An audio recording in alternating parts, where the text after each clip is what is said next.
नमस्कार साथीहरु, आज मेरो एउटा सानो सामान आइछ, अनबक्सिङ गर्दैछु।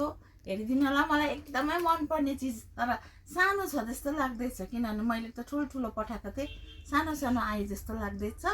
किनभने मलाई चाहिँ फुल चाहिँ एकदमै बेसी मन पर्छ। फुल मन पर्छ मलाई, कहाँ हेरेको फुल मन पर्छ, त्यही कारण चाहिँ मैले यस्तै सामान मगाउँछु।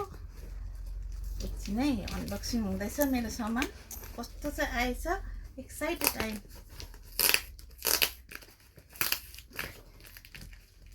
सिजर अनि कहाँ छ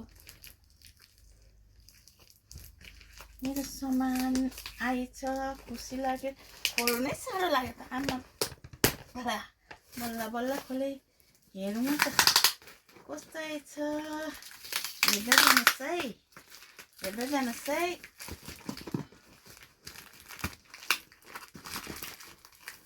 बर्खाको टाइममा मलाई त खासमा सेतो मात्रै मनपर्छ कि, तर अब बर्खामा चाहिँ पुरा दागहरू लाग्छ नि त, त्यहाँदेखि अर्कै कलर आयो ल।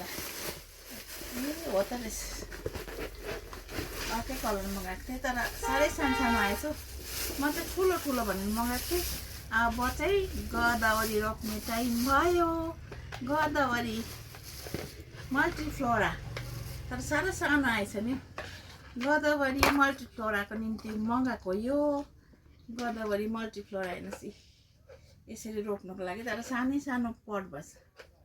कलर चाहिँ मलाई व्हाइट मनपर्छ, तर सधैँमा चाहिँ व्हाइट मनपर्छ, तर यो चाहिँ बर्खा भनेर व्हाइट पुरा लेउ लाग्छ, त्यही कारण चाहिँ यो कलरको मगाएको।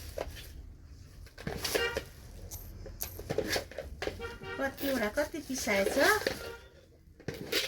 5वटा पिस खाली आएछ। यसको मुनि चाहिँ राख्ने चाहिँ रहेछ, पानी चाहिँ नछुने। यो चाहिँ मन पर्यो, यस्तो राम्रो। हेर्नुहोस्, 5वटा रहेछ। Thank you so much, thank you.